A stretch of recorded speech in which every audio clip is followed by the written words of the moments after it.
Somewhere under the Missouri Ozarks, about a quarter of a mile straight down, there is a truck that will probably never see the sun again. It's a full-size haul truck, the kind of machine with tires taller than you are. But it didn't drive down there. It couldn't. The only way in is a shaft, a hole in the ground barely wider than an elevator. So that truck was taken apart on the surface, piece by piece, lowered down the shaft in the dark, and bolted back together at the bottom. When it breaks, and it will, it gets repaired down there, in a workshop 1,000 feet underground. It will spend its entire working life beneath your feet. And it is not alone. Down there with it are drills, loaders, charging rigs, millions of dollars of heavy machinery, all carried down in pieces, all assembled in the dark, all of it working a place most people in Missouri don't even know is there. This is the story of where lead actually comes from. Not the history, the right now. Because Missouri has been the #1 lead-producing state in America for well over a century, and almost nobody who lives here can tell you where it's happening. It's happening under the forest. As you're watching this, let me show you. Now, if you've seen this channel before, you know the old lead belt, Bonne Flat River, Leadwood, up in St. Francois County. For a little over 100 years, from 1864 to 1972, those mines pulled more than 8.5 million tons of lead out of the ground, and then they ran out. In 1972, the last mine closed, and 108 years of digging came to an end. But the company doing that digging, the St. Joseph Lead Company, St. Joe, wasn't ready to quit. They knew the lead didn't just stop at the county line, so they went looking. And in 1955, out in the middle of the Ozark forest near a tiny town called Viburnum, they drilled a single hole into the ground and hit a seam of rock that was 29% pure lead. That was the discovery of the Viburnum Trend, the new lead belt. And unlike the old one, this one is still going. The Viburnum Trend is a strange thing. It isn't a big blob of ore, it's a ribbon, a long, narrow seam of lead-rich rock that curves for something like 50 miles underground through Reynolds and Iron and Washington and Crawford counties. Geologists follow it like a buried river. Today it's mined by a company called Doe Run, the direct descendant of old St. Joe, and North America's largest lead producer. Doe Run runs 6 mines along that trend, and 4 of them are connected, not by roads on the surface, but by 25 miles of roadway underground. You could, in theory, drive from one mine to another and never come up for air. So what are they actually down there digging for? It's a mineral called Galena, lead sulfide, and it's genuinely beautiful. A heavy, silvery gray metallic stone that when it breaks into near perfect cubes like dice. It's so dense that a chunk of galena weighs about 7.5 times what the same size lump of water would. It is, in fact, the official state mineral of Missouri.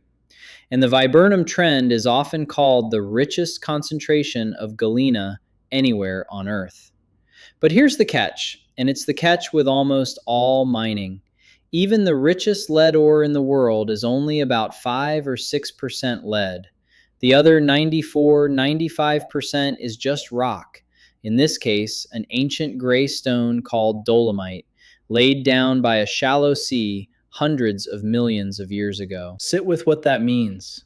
For every 20 tons of rock they blast loose, haul up from the deep, and crush, 19 tons of it is waste. All that effort, all that machinery, to pull out the 1 part in 20 that they actually came for. And they do it at a scale that's hard to picture. The mines along this trend move around 5 million tons of rock a year, and they've pulled something like 300 million tons out of the ground since 1960. And it is deep. The mining goes down as far as 1,250 feet, nearly twice the height of the Gateway Arch, except pointed straight down into the earth. Down there, they don't dig tunnels the way you'd picture. They use a method called room and pillar. Picture hollowing out a huge underground room. Doe Run says their rooms are about the size of a high school gymnasium. But as you carve it out, you leave behind massive columns of the original rock, standing floor to ceiling, holding the whole world up. Pillars up to 35 feet wide and 120 feet tall. Room, pillar, a vast dark checkerboard of open caverns and stone columns spreading out for miles. The work itself is a loop that never really stops. Drill deep holes into the rock face, pack them, and blast. The loaders scoop up the shattered ore and dump it into those haul trucks, the ones that were assembled underground, or onto an electric rail line. It all goes to a crusher deep underground, gets broken down, and is finally hoisted up the shaft to the surface. And even that isn't the end of it. Up top, at the mill, the crushed rock is ground finer and finer inside giant, tumbling drums. Ground, Doe Run says, down to the texture of beach sand. Then it's mixed with water and floated. Streams of tiny air bubbles carry the lead mineral up and away from the worthless rock, sorting the ore into separate concentrates, lead in one, zinc in another, copper in a third. What comes out at the very end is a damp gray powder that is mostly lead. And that powder is the beginning of everything, the raw material for the entire rest of this story. Now, remember that truck, the one that will never come back up. There's something almost eerie about it when you really sit with it. A whole industrial operation, trucks, drills, loaders, a full maintenance shop, built and running and breaking and being fixed, all in a place with no sky.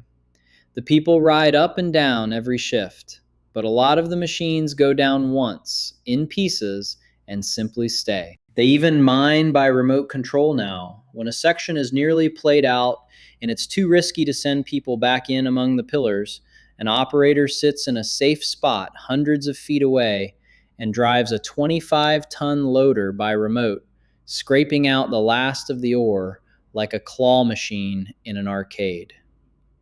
So that's the mine, a 50-mile ribbon of the richest lead rock on Earth, a quarter-mile down, worked by machines that live their whole lives in the dark to pull out a gray powder that is mostly, but not entirely, lead. Because here's what that powder is not.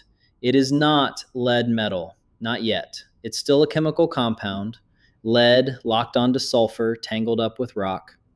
To turn it into the shiny gray metal you'd actually recognize, you have to cook it. And then you have to clean it. And those, it turns out, are two completely different jobs with two completely different names. That's where we're going next. Because the place that did that cooking for 120 years on the bank of the Mississippi was one of the most important and one of the most poisoned towns in the state. But first, someone had to get it out of the ground, and now you know how.